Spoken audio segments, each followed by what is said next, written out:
Rain hammered my windows for the fifth day straight, a relentless downpour that felt like the heavens had sprung a leak. While my neighbors in Crest VY EW Heights fretted over flooded basements, I stood at my bay window, coffee in hand, watching nature gear up for a masterclass in GRA VY Thai. I wasn't nervous. My house was safe, my precautions in place. But out there on the hillside facing our homes, the ground was whispering warnings nobody else seemed to hear. I moved to Crest VYEW 11 months earlier, lured by the jaw-dropping VYUs and a new job as a CI/VYL engineer specializing in erosion control. The neighborhood sat on a steep slope. Real estate agents called it Nature's Terrace, a fancy way of saying it was a geological gamble. The developer had slapped together some basic retaining walls 20 years ago, but they were crumbling, especially near my property at the southeast corner. During my home inspection, I spotted the red flags: soil creep, poor drainage, early erosion. The seller mentioned minor mudslides in past rainy seasons, but swore they'd never caused real damage. I negotiated a hefty discount, planning to use the SAVY/NGS to stabilize the slope properly. 3 weeks after MOVYing in, I was taking soil samples when a woman approached, her designer rain boots somehow spotless in the mud. "You must be the new guy," she said, extending a manicured hand that didn't match her icy smile. "I'm Vivian Gato, Kvet VUA President." I explained I was assessing the slope and planning a professional retaining wall to protect my property and the homes below. Her smile tightened. "All modifications need HOA approval. We have strict aesthetic standards. You've read the guidelines, I assume." I nodded, promising to submit formal plans, but I didn't mention my tests had confirmed the worst. The southeast corner was a landslide waiting to happen. Over the next month, I designed a tiered gabion system wire cages filled with local stone. It was sturdy, allowed drainage, and would blend with the landscape as native plants grew over it. I submitted detailed plans to the HOA's architectural committee, complete with engineering specs, geological data, and renderings showing it had enhanced the property's look. 2 weeks later, the rejection letter arrived, signed by Vi VY and herself. "Your gabion walls don't meet Crest VY EU's aesthetic standards," it read, citing rules against industrial-looking structures. Approved materials were clay brick, stacked stone veneer, or stamped concrete, none of which could handle the slope conditions. I called for a meeting, explaining that veneer walls wouldn't cut it geologically. The HOA scheduler said the next slot was 6 weeks out. Frustrated, I tracked down Henry Larson, a retired geologist Lee VY-ing across the development. He and VY-ted me over, spreading topo maps across his dining table. "I've been warning them for years," he growled. "This place was built when geological rules were a joke. Your corner's a ticking bomb." He showed me where the original retaining walls were failing, built for milder rains in the 30 fan-tram wetter seasons we were getting now. "Have you told the HOA?" I asked. Henry snorted. "Reports, presentations, expert buddies from the University VY, and always says there's no serious history of slides, so aesthetics trump theoretical risks." Armed with Henry's data, I submitted a compromise, a gabion core hidden behind an approved veneer facade. It was pricier and less efficient, but it looked like what the HOA wanted while functioning like the slope needed. Rejected again. The note said any hillside change must keep natural contours, and my design was too engineered. With the rainy season looming and soil tests showing dangerous saturation, I requested an emergency HOA meeting, citing urgent safety risks. The meeting was a showdown. 7 board members sat at a long table in the Crest VYEW clubhouse, Vi VY in the center like a queen on her throne. A dozen homeowners watched, Henry among them. I laid out my case: soil data, rainfall trends, erosion patterns, and models predicting slope failure.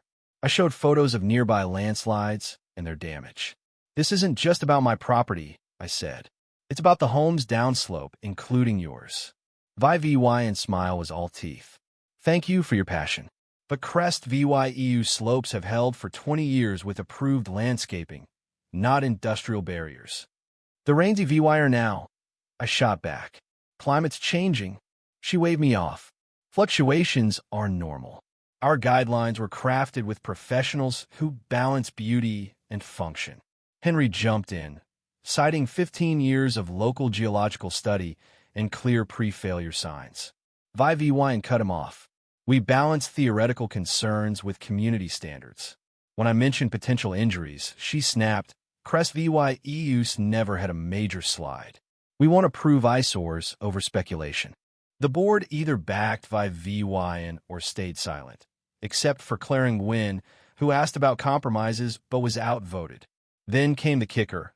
My minor drainage channels and soil anchor spermate-free work were retroactively unapproved.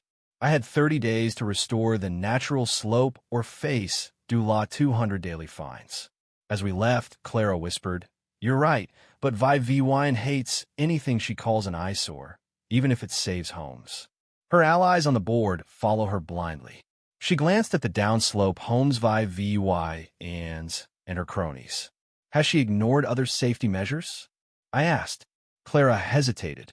The developer wanted stronger retaining walls, but they were scaled back to look natural. That was chilling. The HOA wasn't just dismissing me. It had a history of favoring looks over safety. A lawyer warned that fighting them legally would be costly and iffy, given their ironclad bylaws.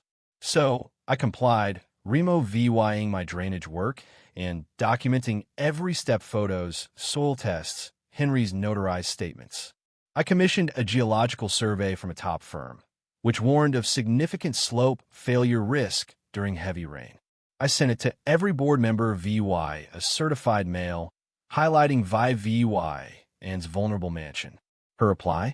A form letter saying private reports didn't override HOA rules. I shifted to stealth mode, installing hidden basement drainage, waterproofing my foundation, and landscaping to subtly redirect water. When an atmospheric river weather alert predicted days of torrential rain, I sent neighbors a flyer with simple precautions. VY encountered with a community email, slamming alarmist residents and insisting the landscaping could handle it. The rain hit Tuesday. By Thursday, we had 5 inches, with more coming. I checked the slope hourly, noting saturation, slumping, and new water paths. Friday morning, cracks appeared at the slope's crest textbook failure signs. Henry confirmed it'd likely give within 48 hours. I emailed the board and 10 downslope homeowners, attaching timestamp crack photos and warnings to avoid the area. Henry co-signed. VY's reply, sent community-wide, dismissed VY Cybele saturation as normal and scolded unauthorized warnings. I prepped my house valuables upstairs, sump pumps ready, cameras rolling. Some neighbors moved cars and furniture, but VY's mansion looked untouched. Her BMW sat in the driveway, patio furniture unmoved. At 4:17 p.m. Sunday, after 5 days of relentless rain, the hillside roared. Thousands of cubic yards of mud, rock, and debris surged downslope, exactly where Henry and I had predicted, slamming into VY's driveway and 3 other board members' homes. Her imported marble drive vanished under 4 feet of muck. Her sculpted garden, shaped like a chessboard, was buried, a lone rook's head poking out like a drowned statue. Her BMW's roof glinted in the mud sea. I should have felt horror, but as I sipped my coffee, safe on stable ground, I thought my retaining wall would have stopped this. Karma, it seemed, knew engineering better than VY. The destruction was surreal. VY's koi pond collapsed. Mud crashed through her sunroom's French doors, and downslope garages filled with sludge. Car alarms wailed. Neighbors gaped in the rain. Clara called, breathless. You were right. It's bad. VY's sunroom's gone, and mud still hitting others. Emergency crews are swamped countywide. My home stood firm, thanks to my hidden precautions.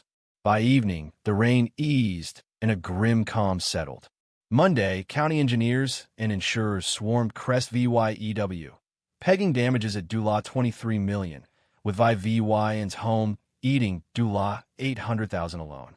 I handed over my record surveys, rejected plans, certified warnings, time-stamped photos. Henry added his past ignored reports. At an emergency HOA meeting, packed with furious residents, the county's geotechnical engineer didn't mince words. A proper retaining system, like the resident engineers, would have prevented this. Aesthetics over safety caused this. I pitched a new stabilization plan, avoiding "I told you so," but letting the truth hang heavy.